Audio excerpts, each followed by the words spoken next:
By the 12.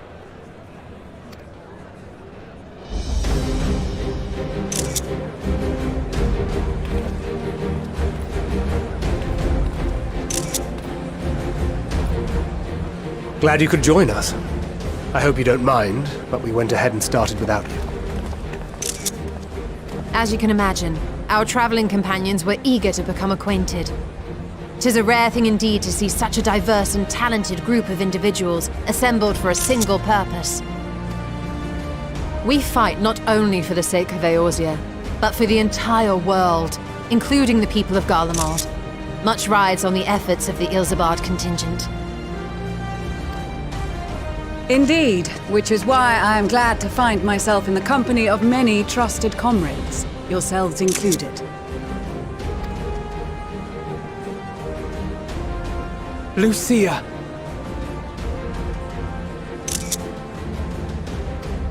I have come at the behest of Lord Emmerich, who has honored me with the role of Ishgard's representative. And for the good of all nations, not least my former homeland, I am determined to see this mission through to its end. We have a hard road ahead of us, but walk it we shall, together.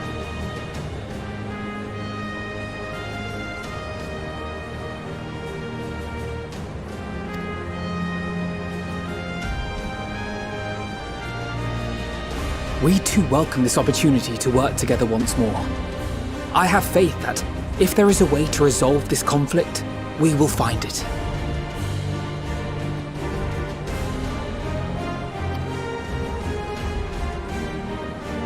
Allow me to introduce you to the rest of our company. Everyone! If I may have your attention.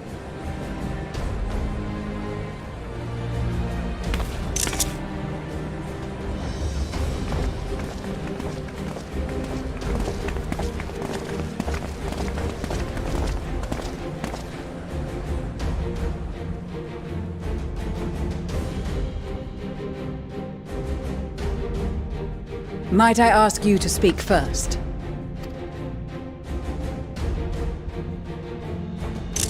If I must. I am Arun Senna, spokesman for the Gridanian delegation. Here on behalf of my esteemed sister, the Elder Seedseer, we shall provide support and protection to those in need during our time in Garlemald. To that end, I am joined by healers selected by the Conjurers Guild, with the Order of the Twin Adder's Finest serving as our escort.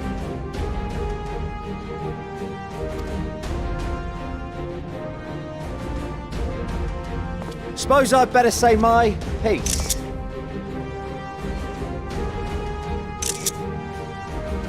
Wait, I know you. The name's Sicard, in case you've forgotten. Truth be told, I'd rather you had forgotten. Any road, the Admiral asked Captain Hilfear to send his best, and for whatever reason, he picked me.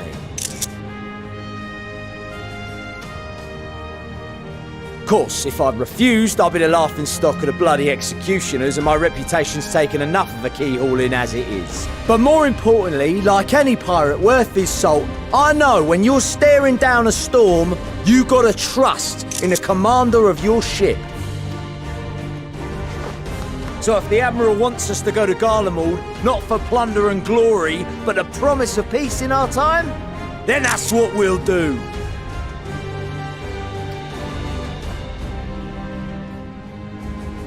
Since we all know how much the Empire loves its steel, we thought we'd bring along a few smiths to make the most of it. Give them a pile of scrap and they'll cobble together anything you fancy.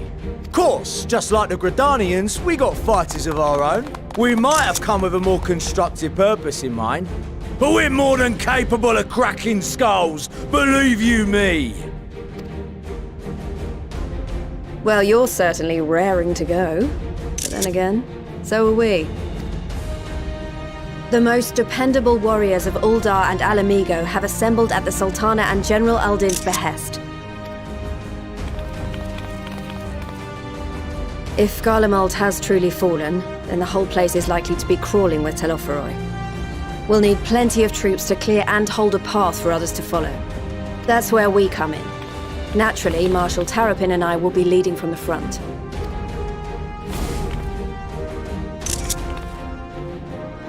It's been some time since I last saw you in your element on the battlefield. From what I've heard, you've become pretty fearsome yourself. Master Matoya? The Avatar of Destruction?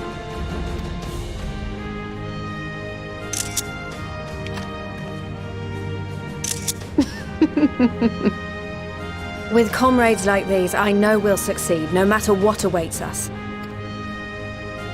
And then we might finally get a chance to enjoy a good long rest. But until then, let's give it our all.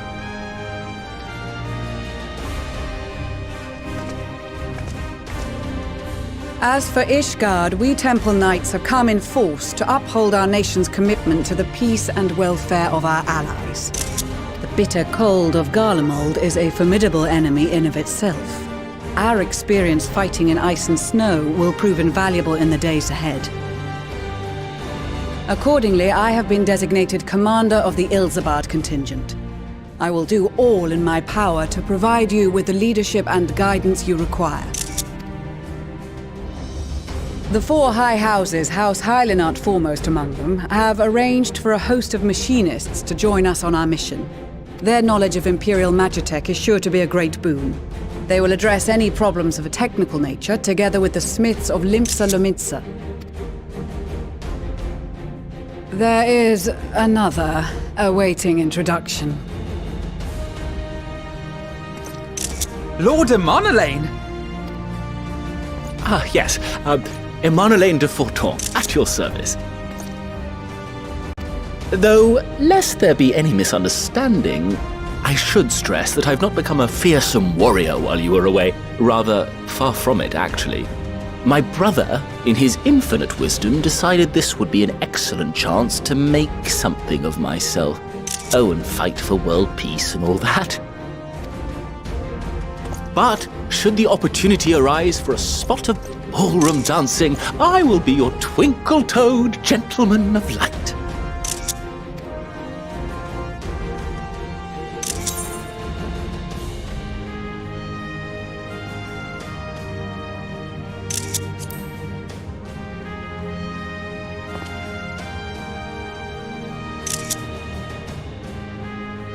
Huzzah! I cannot wait to regale Honohua with my tales of daring-do.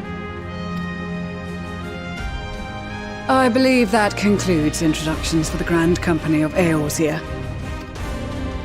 Our allies from the Eastern Alliance were due to arrive some time ago, but it would appear they have been delayed. Would that be the shinobi of Doma? Actually, they've been tasked with relaying messages back and forth between the various Eastern nations. According to Lord Hien, however, an equally capable company of warriors has been sent in their stead. Out of my way, you preening fool!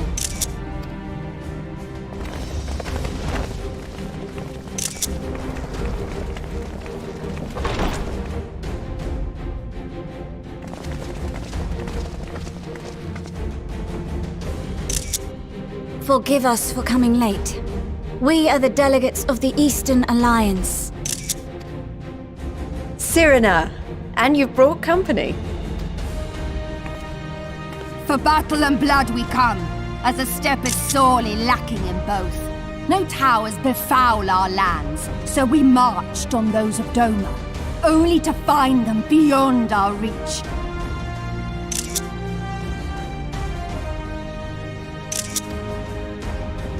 But now our thirst for slaughter will be... Sadu Hatun, no. We go to make peace with the Iron Men, not war. Warriors of the Steppe, we've heard many tales of your bravery. We welcome you as allies. And these other ones you have brought are... Members of the Dalmascan resistance group, Lente's Tears.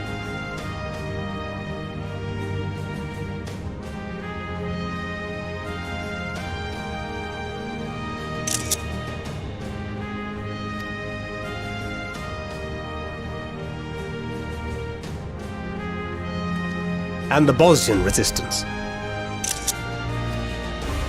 Between them, they have a wealth of experience in espionage, and are particularly adept at infiltrating Imperial facilities, which is fortuitous, since Garlemald's domain is so vast that I could never hope to handle reconnaissance duties all by myself. Dalmasca, Bosnia, Alamigo. All lands which have suffered the tyranny of the Empire. I would never presume to question your motives. Nevertheless, I must reiterate that our goal is to aid the victims of the Telophoroi, the common folk of Garlemald. And they are victims, make no mistake. Though I understand that many may struggle to see them as such. You're more right than you know. For every one of us that answered the call, there were a dozen that refused. Not only in Alamigo, but everywhere we went. And who could blame them? The Empire's always been the enemy. But after seeing what we've seen, fighting and working against and with Garleans, there's no denying the simple truth. They're just people. No different from you or I. They've got their share of liars and murderers, but so do we. So do we all. Fordola, who once swore herself to Garlemald, has proven herself a trusted ally time and time again. Every Eorzean here knows Cid Garland, the Imperial defector who shared with us countless technological wonders. Gaius bloody Baelsar himself is working to help rebuild Wurlid, a nation he once conquered. So you can believe me when I say that every fighter here understands and accepts that the Imperials are not monsters and are deserving of help. Or at least that they were able to put aside their feelings for the greater good. It won't be easy, but we're all determined to make this world a better place.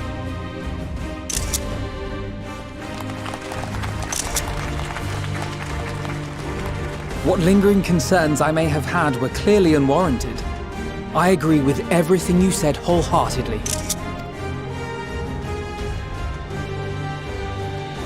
Then we are in accord.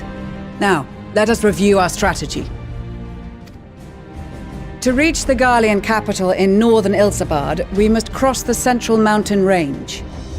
Fortunately, Garlond Ironworks can provide aerial transport, sparing us this most treacherous part of our journey. However, attempting to fly any closer to Garlemald would attract the attention of the Telophoroi. As they appear to have seized control of the majority of the Imperial military, we must assume that includes its fleet. In addition, Garlemald possesses devices that can interfere with airship navigational systems, further discouraging an airborne approach. Given the circumstances, the closest we dare deploy our contingent is an area between the range and the capital, the Magna Glaciers. From there, we must travel the rest of the way on foot. We will also need to bring the airships with us to ensure we can withdraw with haste. Although much of the terrain will be blanketed in snow, we should be able to make use of local roads and shipping facilities. The vast ice field will afford us an unobstructed view of the surrounding area. On the other hand, it will also allow others to easily spot us, so it is imperative that we only make camp in positions where we can easily defend ourselves. And the airships, which must be kept safe at all costs. We cannot account for every possibility, so we must be prepared to think on our feet. We will be tested. Sorely tested, I expect. But for our homes and for our people, and a people not our own but in need, we will succeed. Spare no effort in your preparations. Once we depart, there is no turning back.